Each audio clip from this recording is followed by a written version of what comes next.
సోదరులారా సోదరీమణులారా, ఏది ఏమైనప్పటికీ ఈ యొక్క కార్యక్రమం ఏదైతే ఉందో, ఈ యొక్క కార్యక్రమంలో మనం తెలుసుకోవాల్సింది ఏంటంటే, ఈ జీవితం అసలు కాదు, మరణాంతర జీవితం అసలు. ఆ మరణాంతర జీవితం తయారు చేసుకోవడానికి ఈ జీవితంలో చేయాల్సినటువంటి ఒక 4 పనులు మనం మాట్లాడుకొని మన ప్రసంగాన్ని ఎంతటితో ముగించుకుందాం.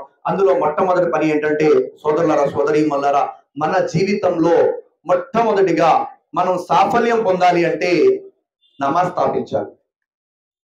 ఏం స్థాపించాలమ్మా? నమాజ్.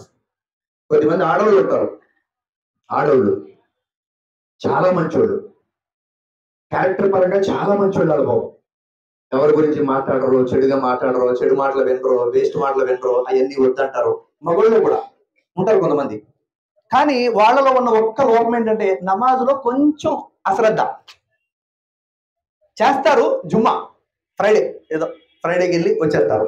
కానీ అల్లాహ్ తబారక్ తఆలా ఖురాన్ మజీద్ లో ఒక ఆయతులో క్లియర్ గా చెప్తాడు, ప్రవక్త మీరు ప్రయాణములో ఉన్నప్పుడు కూడా నమాజు విడిచిపెట్టకండి. 4 రకాతుల నమాజుని కావాలంటే 2 రకాతులు చేయండి, నమాజ్ మాత్రం విడిచిపెట్టకండి ప్రయాణంలో కూడా. అందుకే ఎప్పుడైనా విజయవాడ ప్రసంగాలకు వెళ్ళాను అనుకోండి, నేను జోహర్ తర్వాత బయలుదేరితే గన్నవరం టికెట్ తీసుకుంటా.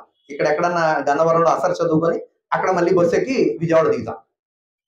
అంటే నమాజ్ పోకూడదు, మనకి నమాజ్ ఖజా అవ్వకూడదు మంది. ఎందుకంటే హదీసులు అల్లాహ్కి నబీ సల్లల్లాహు అలైహి వసల్లం చెప్పారు. దాని సారాంశం ఏంటంటే, ఒక మనిషిని పుణ్యాత్ముడు చేయాలంటే మనం పెద్ద పెద్ద అలవాట్లు ఏం చేయనవసరం లేదండి. వాళ్ళకి నమాజ్ అలవాటు చేస్తే సరిపోద్ది. నమాజీగా మార్చేస్తే చాలు, వాళ్ళు మిగతా అన్ని చెడు అలవాట్లకి దూరం అయిపోతారు. అల్లాహ్ దేవుడు ఈ రోజుల్లో కొద్దిమంది ఏం చేస్తారంటే, అఫ్రోజ్ భయ్ మీరు చాలా మంచోడండి, కానీ మీలో ఈ చెడు అలవాటు ఉందండి అంటారు. ఈ చెడు అలవాటు ఉందని చెప్పంటే నేనెందుకు ఒప్పుకున్నా? నేను పవిత్రుడని ఫీల్ అవుతున్నా. మీ నాలో చెడు అలవాటు ఉందని నేను ఒప్పుకోను. అందుకు మీరు ఏం చేయాలంటే, నన్ను మార్చాలంటే ఏం చేయని అవసరం, నమాజ్ అలవాటు చేసి వదిలేస్తే చాలు. నాకు నమాజ్ నేర్పు వదిలేస్తే చాలు, అంతే, ఏం అవసరం. మీకు నమాజ్ రాదా? నా వాట్సాప్ నెంబర్ ఉంది, నూర్జాన్ చెల్లి దగ్గర ఉంటుంది, కాసిం దగ్గర ఉంటుంది.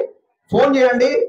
మొత్తం సూరాలు, ఆడియోలు, వీడియోలు ఏ విధంగా చదవాలి, సింపుల్ గా ఏ రకంగా నమాజ్ చదవాలి, మొత్తం నేను మీకు పెడతాను. నేర్చుకోండి. అలా చాలా ఈజీ.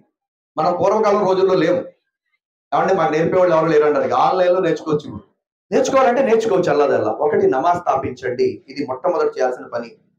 రెండవది సోదరీమణులారా, భార్యాభర్తల జీవితం చాలా ఇంపార్టెంట్. ఇది మీ అందరితో రిక్వెస్ట్ ఏంటంటే, మన ఛానల్ని 74% ప్రజలు సబ్స్క్రైబ్ చేసుకోకుండా చూస్తున్నారు. దయచేసి సబ్స్క్రైబ్ చేసుకోండి.